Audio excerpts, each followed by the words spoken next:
Salut les réalistes, si vous vendez de l'automatisation mais que votre propre prospection est manuelle, alors on a un problème. Je vais vous montrer le système que j'utilise pour qualifier et pricer mes leads automatiquement selon leur complexité. Après avoir implémenté plus de 200 systèmes d'automatisation, j'ai créé cette machine à leads qui tourne 24 heures sur 24. En gros, comment ça se passe? Le lead arrive sur un formulaire qui ressemble à ça. Il va indiquer ses informations. Moi, je vais mettre mes informations ici.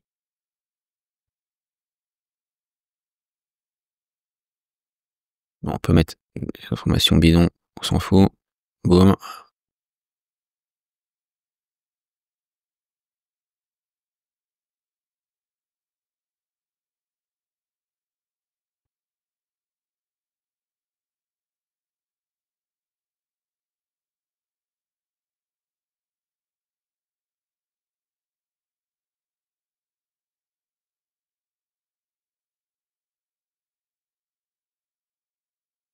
Donc là, le formulaire est rempli. Automatiquement, ça va trigger ce workflow, puis trigger celui-là. On voit que le workflow est déjà fini. Et si je vais dans mes mails, je viens de recevoir un email de la part de Cédric qui a directement segmenté le lead en fonction du pricing. Là, j'ai dit que j'avais un budget de 10 000 €. Donc, automatiquement, il m'a classé dans les solutions premium. Il a dit solution d'automatisation sur mesure, ROI garantie. Et vous recevez un mail qui ressemble à ça, automatiquement. Avant de voir comment on construit ce workflow, on va déjà parler du problème de la qualification manuelle. Ok, le problème de la qualification manuelle, donc 90% des agences d'automatisation ne parlent a priori jamais, enfin, j'ai rarement vu ce sujet posé sur la table, c'est que, et les stats le montrent, il y a 3 heures par jour en moyenne qui sont passées à qualifier les prospects qui ne convertiront jamais. Autrement dit, on traite des prospects qui vont être en capacité de payer 1 000 € comme des prospects qui ont la capacité de payer beaucoup plus. Or, il faudrait prioriser, c'est tout l'intérêt de ce workflow. Vous allez traiter le lead du coup à 2 000 € comme celui à 50 000 €. C'est pas ce qu'on veut. On veut proposer des solutions plus premium pour les leads à 50 000 € et être en capacité de les identifier très vite et de leur shooter un email personnalisé très vite également.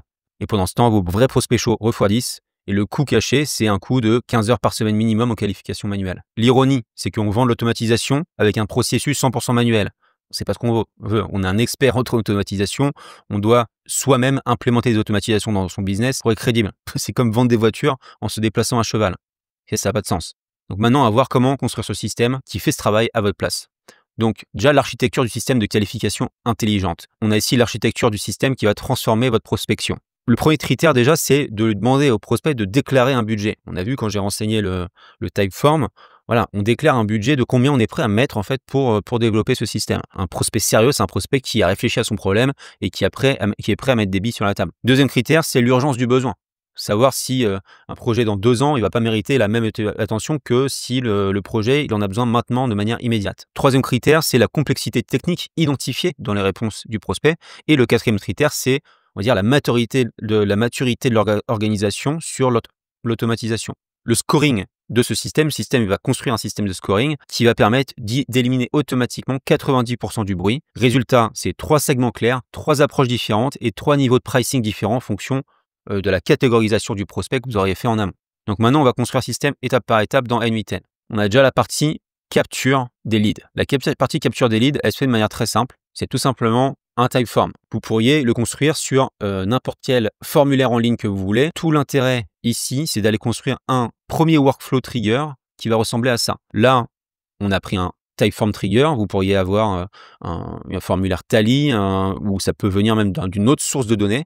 L'intérêt là, c'est d'avoir plusieurs workflows qui vont trigger le même workflow principal si vous voulez. Si vous voulez ici, ce workflow-là va trigger ce workflow principal ici. Le workflow principal va recevoir tous les leads de tous les formulaires possibles et imaginables que vous avez créés. Donc là, on a créé un seul qui est Typeform, mais encore une fois, vous pouvez avoir plein de sources de données différentes.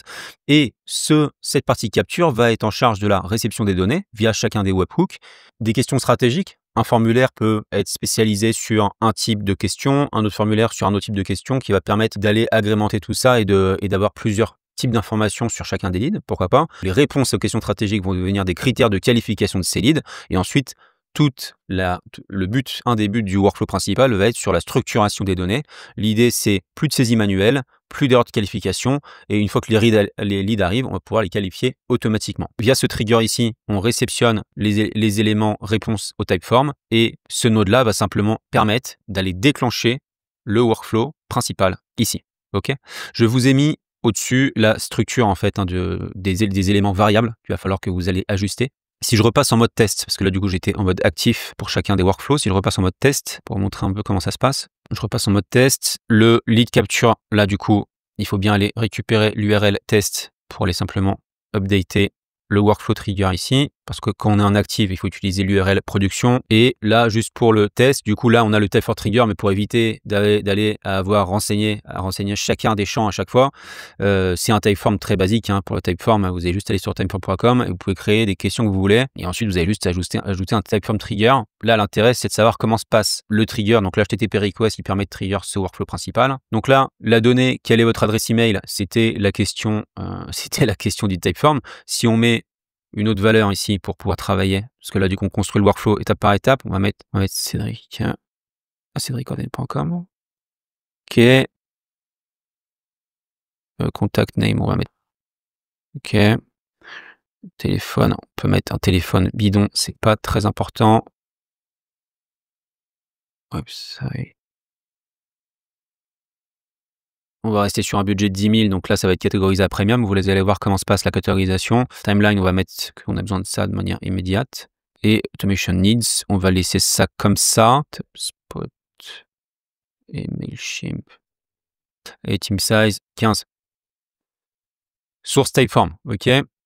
OK, donc là, pour budget 10 000, si on exécute le workflow, et que là, on va trigger ça. On voit que ça passe par le chemin premium. Donc là, ça qualifie notre lead en tant que premium. Il y a plusieurs critères de qualification, mais le budget en fait partie. On calcule un value score. Ensuite, ça va updater tout ça dans notre lead pipeline. Et ça ajoute un mail. Si on va checker nos mails, on voit qu'on a bien solution d'automatisation sur mesure. Bonjour Cédric, votre projet d'automatisation chez blablabla. Donc là, on voit qu'il y a les champs dynamiques. On a des champs statiques, mais le Cédric, il a été repris du nom que j'ai mis. On voit que les besoins ont été automatiquement repris, que les outils que le prospect a renseignés ont été automatiquement repris. Pareil pour la taille de l'équipe, etc. Et qu'on a un prix qui a été calculé. Comment? C'est ce qu'on va voir juste après. Là, c'est on va passer sous le capot pour voir comment on a pricé ça. Donc ça, c'est l'aspect pricing personnalisé. J'ai eu beaucoup de gens de ma communauté, même dans les commentaires, qui m'ont demandé ça. J'ai fait un sondage et le pricing, c'est un des gros sujets. Donc là, on attaque qualification de lead et pricing parce que les deux sont liés en fait en fonction de type de lead que vous avez. Si le besoin est urgent, pas urgent, est-ce que le lead a un gros budget ou pas, et multiples de critères, ça va conditionner le pricing que vous allez pouvoir leur proposer. Donc ça, c'est le premier exemple avec le segment premium. On va juste faire les tests rapides sur les segments d'après. Si par exemple le lead a renseigné un budget de 7 000 €, je dis n'importe quoi, on exécute, on voit que là automatiquement, ça passe par le chemin du milieu et que ça va nous renvoyer un autre mail. Et ce mail, c'est ça. Pareil, le titre du mail a été automatiquement renseigné. Automatiser vos processus, gain immédiat. Donc on voit que c'est différent du précédent. Donc le sujet est personnalisé en fonction du lead et tout le contenu du mail, on voit que c'est un beau HTML et automatisé en fonction du contenu du lead également. Parfait timing, votre projet chez blablabla, setup CRM. Et là, ici, pareil, ça reprend les besoins du prospect, les outils qu'il a indiqués, la taille de son équipe, et ça indique un projet, un montant pour son projet qui est de ça ici. Et on voit que c'est assez proche du budget de 7 000 € accessoirement. Dernier test, ça va être le test basique. Si le prospect avait un budget de 4 000 et pas un besoin super urgent par exemple, on voit que là, du coup, ça trigger, ça passe par la dernière branche. Ça va alimenter tout ça dans notre base de lead Google Sheet. Du coup, on reçoit un mail. Pack automatisation startup friendly, pack starter, bonjour Cédric, blablabla. Et pareil, ça a repris les éléments variables du formulaire et ça propose un prix qui est en plus exactement très proche du prix voulu ou du budget voulu par le lead. Okay, donc maintenant qu'on a vu que les leads, vous pouvez les qualifier comme vous voulez. En fait, en gros, on a défini un segment premium. Ok, donc là, l'idée, c'était budget supérieur à 10K et urgence élevée. Le segment standard, avec un budget entre 5 et 10K et des mots-clés à définir. et le segment basique qui, en gros, tout le reste. Encore une fois, ces conditions de comment vous segmentez, si c'est du premium, du standard, du basique, vous avez la main pour ça, OK? Ça dépend de quel type d'automatisation vous vendez. Est-ce que vous voulez vraiment segmenter? Vous vendez vraiment un type d'automatisation donnée, par exemple, vous êtes que sur du CRM. Vous pouvez très bien ajouter une branche, dire: «J'exclus tous les leads qui ont des besoins qui n'ont pas le mot CRM dedans», par exemple. Vous pouvez avoir une liste aussi de mots-clés, ou si le lead ne donne pas un de ces mots-clés dans ses besoins, vous le mettez directement dans une autre branche où il reçoit un mail générique, type: «Vous ne pouvez pas les accompagner sur ce type de projet», par exemple. Là, on est parti du principe qu'on est sur une personnalisation standard, où vous allez pouvoir les aider quels que soient leurs besoins, mais sachez que vous pouvez vraiment, vous amuser avec ça. Là, ça vous donne le framework à utiliser pour aller personnaliser et segmenter ça en 3 segmentations différentes. Et on a un score de complexité qui va calculer les pain points identifiés. Plus de subjectivité, plus d'erreurs humaines, le système va classer mieux que votre commercial junior, ça c'est clair et net. Et Et oui, le moment où l'IA fait mieux que Commercial Junior est arrivé, le prenez pas mal, il attendra. Passons maintenant au pricing dynamique. Ouais, bon, avant tout ça, je vais vous montrer un peu concrètement dans le workflow comment ça se passe. Donc déjà, en fait, au niveau de la structure du workflow, on a un webhook ici. Ensuite, on définit les variables d'environnement. Les variables d'environnement, c'est quoi concrètement? C'est le Google Sheet ID et le Gmail User. Ok. Je vous ai mis ici tous les prérequis pour pouvoir construire le workflow et tout ce qu'il y a autour de l'écosystème, parce qu'un workflow n'est pas un workflow, on est sur un système IA. Ok, un workflow c'est unique, c'est un système, c'est-à-dire qu'il y a une base de données, il y a des variables d'environnement, il y a des templates à utiliser, tout ça c'est un système. On n'est pas sur un workflow unique. Les workflows, c'est comme une brique, hein, ce que j'aime à dire, c'est que c'est comme une brique que vous lancez, ça n'a jamais construit une maison. Si vous lancez des briques comme ça n'a jamais fait une maison, OK? Il faut avoir une structure, un plan et poser brique après brique dans un ordre précis. Si chaque brique représente un workflow, il faut qu'il y ait une stratégie globale pour que, chaque workflow donne, mis les uns à la suite des autres, donne une maison, une belle maison, OK? Et cette belle maison, du coup, ça serait dans cette image-là, le système IA que vous implémentez et les bénéfices, utilisateurs seraient que voilà, les clients ont une belle maison dans laquelle ils peuvent vivre et ils voient directement le bénéfice immédiat. Concrètement, si je reviens aux prérequis, on a cette variable d'environnement, donc Google Sheet ID, Gmail User et ensuite j'ai défini le base cost et le base pricing. Et je vais expliquer ce que ça veut dire. Base cost, c'est le coût de base de votre automatisation. Encore une fois, là, c'est quelque chose de standard. Vous pouvez aller ajuster ce base cost ici. OK? Donc là, j'ai mis à 2 500 €. C'est le coût de base d'une automatisation qu'on vend. Là, encore une fois, on est sur tout type d'automatisation. Un système comme ça, il est efficace si vous nichez à fond votre offre. Typiquement, si vous implémentez des solutions CRM pour cette industrie-là, ça, c'est ce que j'appelle une, une bonne niche, OK? C'est une bonne offre, une offre nichée, OK?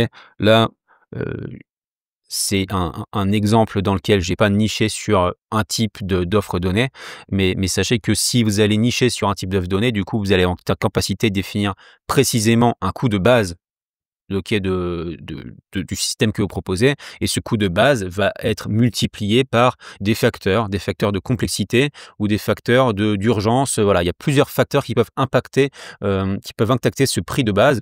Est-ce que le projet est plus complexe que prévu? Est-ce qu'il y a des outils un peu spécifiques sur lesquels avec lesquels il va falloir s'intégrer? Est-ce que le projet est urgent? Tout ça, c'est des facteurs qui vont aller incrémenter le coût de base du projet. Et ces facteurs vont être directement liés à la catégorisation de chacun des leads. Donc c'est ça les variables d'environnement. Donc là, il faut bien que vous définissiez ça. Et ensuite, on a si vous voulez, plusieurs nodes de qualification. Accessoirement, je m'arrête 3 secondes, hein. Donc au-dessus, vous avez les différents credentials à configurer, Google Sheet et Gmail.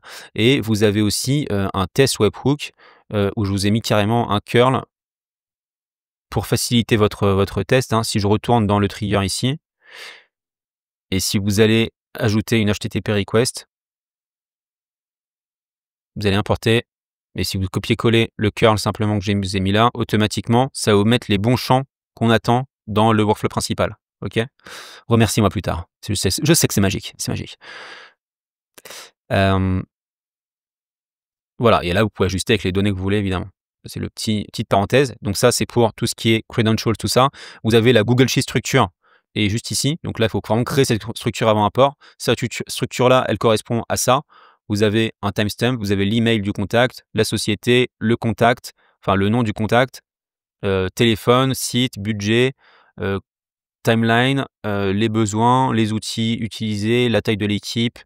La source, c'est source Typeform ou une autre source. Le segment, c'est le fameux tiers.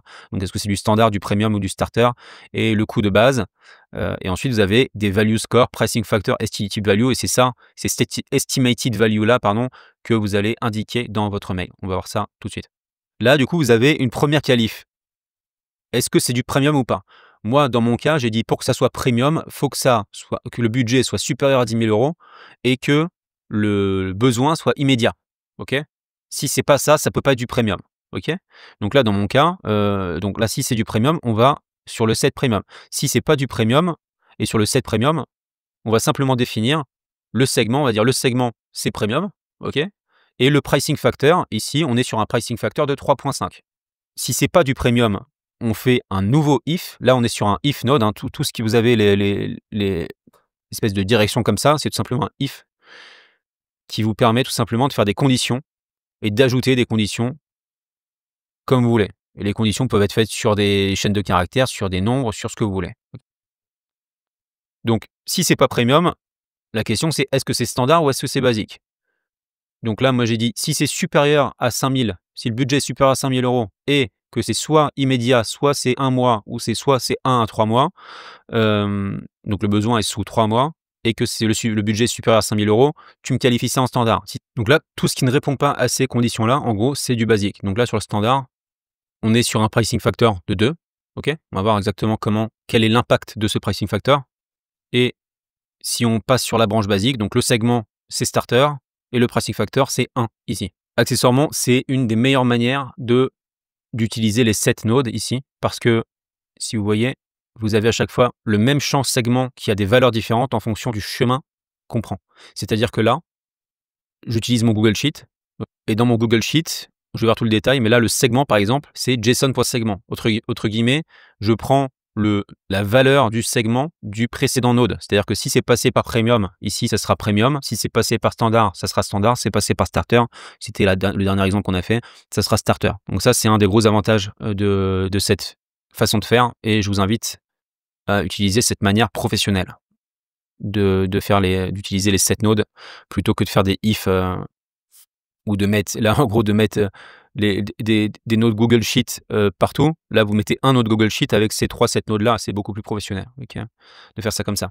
En fait, si on va dans le Google Sheet rapidement, vous avez là toute la structure hein, de ce que vous devez créer. Donc le timestamp, c'est la date de la capture, l'email, c'est l'email du contact, compagnie, c'est le nom de l'entreprise. Vous avez tout le détail. Je vous laisserai voir ça. Moi, je voulais juste aller jeter un œil sur les choses qui nous intéressent ici, qui sont les base cost, value score et pricing factor. Okay, le base cost, on l'a vu, c'est le coût de base de votre automatisation. Ça, on est passé. Le value score, on va le calculer juste après. En gros, le value score va permettre de calculer la complexité du projet basé sur les informations qu'on a en input. Le pricing factor, en fait, c'est calculé avec, j'aurais pu le nommer autrement parce que c'est, en gros, c'est le pricing factor défini dans N8N fois le pricing base. Si vous vous rappelez, dans Environment Variables, on a le base pricing à 100 et on a un pricing factor à 3.5.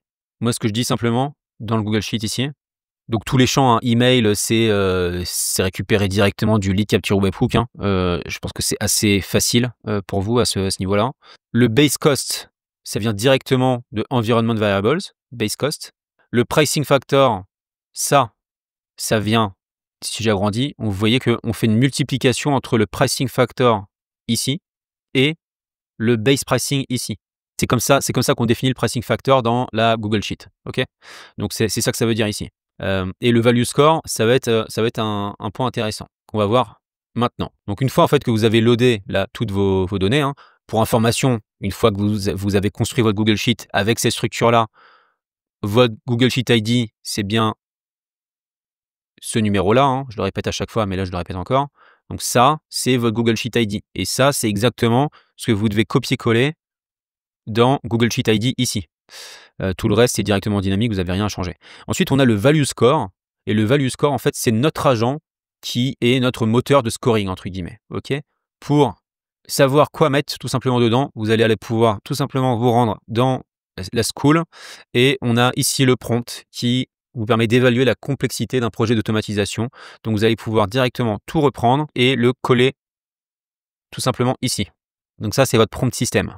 Et ensuite, on a le prompt utilisateur qui va définir l'urgence, la taille de l'équipe, les besoins d'automatisation, les outils utilisés et qui sont directement liés aux informations du Google Sheet qui précèdent. Là, on a toutes ces informations-là qui sont des variables et qui vont permettre d'aller, en gros, définir une complexité du projet. Donc là, on voit que pour ce cas, la complexité est de 69, a priori, parce que j'ai mis urgence immédiate.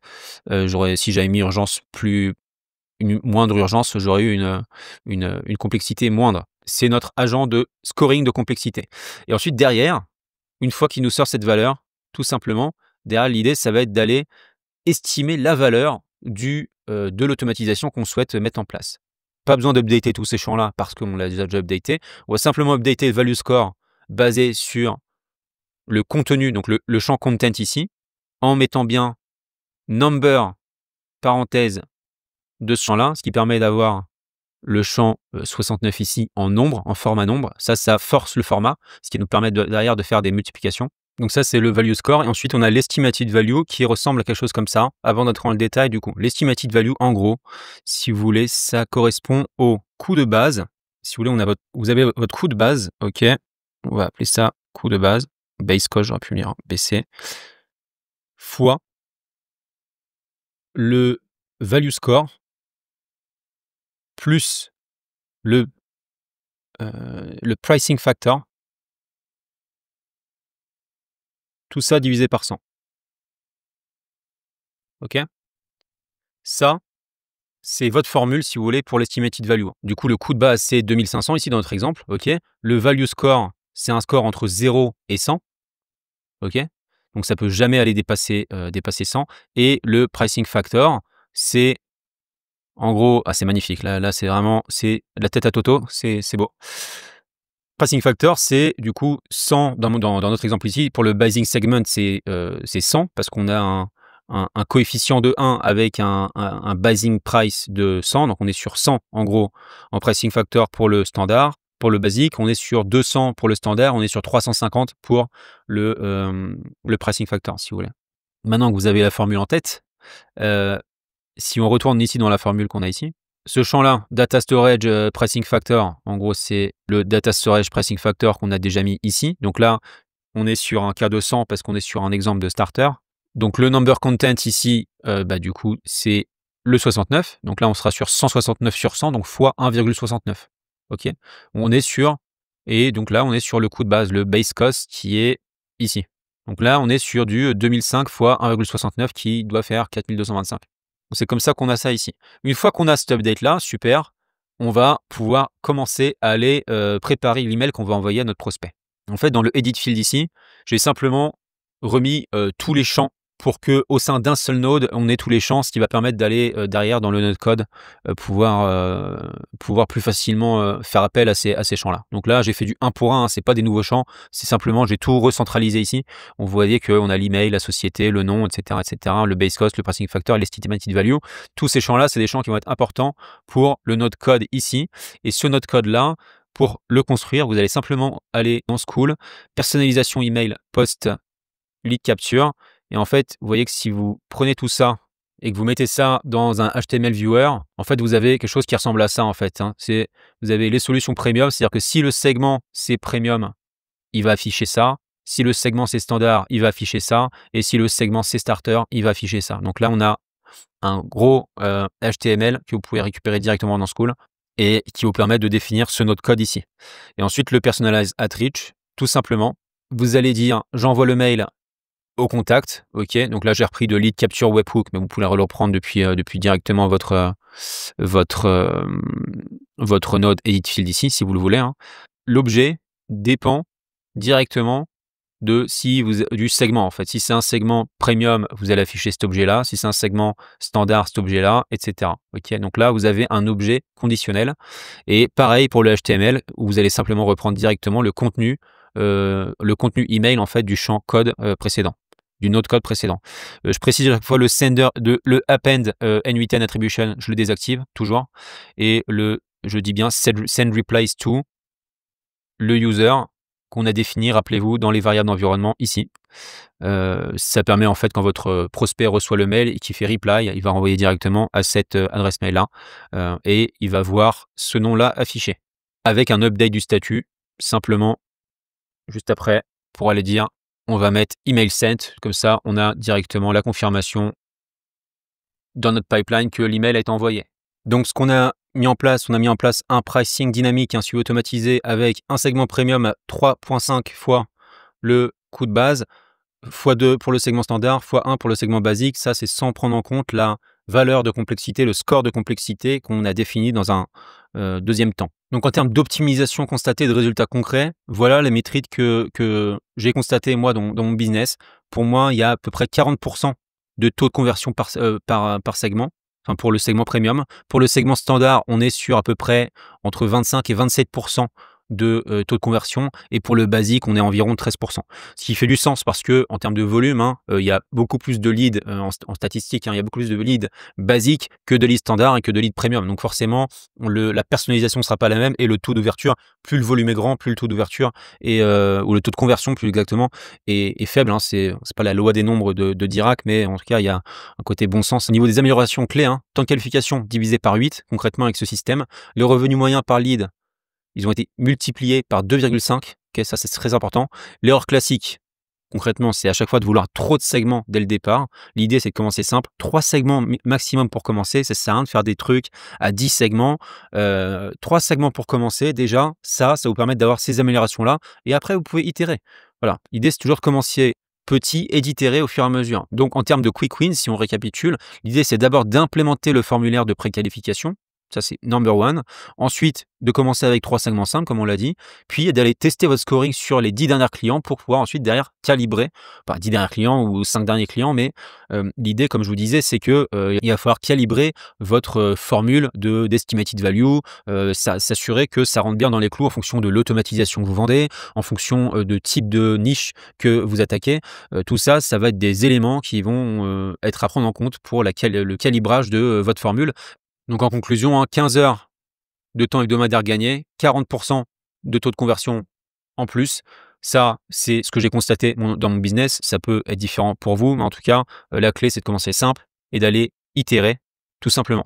C'est tout pour cette vidéo, les amis. J'espère que vous avez apprécié. Si c'est le cas, n'hésitez pas à poser un petit like, à vous abonner. Je crois qu'il y a un truc comme 80% des personnes qui regardent mes vidéos qui ne sont pas abonnés. Donc, si vous aimez ce que je fais, n'hésitez pas à vous abonner. Ça fait toujours plaisir. Ça me fait chaud au cœur. Il y a un cœur derrière cette armure de glace. Et puis, si vous voulez récupérer le workflow, si vous avez des questions, toutes les informations pour me contacter ou pour rejoindre notre communauté sont dans la description. Donc, n'hésitez pas à jeter un œil si ça vous intéresse. Voilà. Je vous dis à très vite pour la prochaine. Ciao, ciao les amis.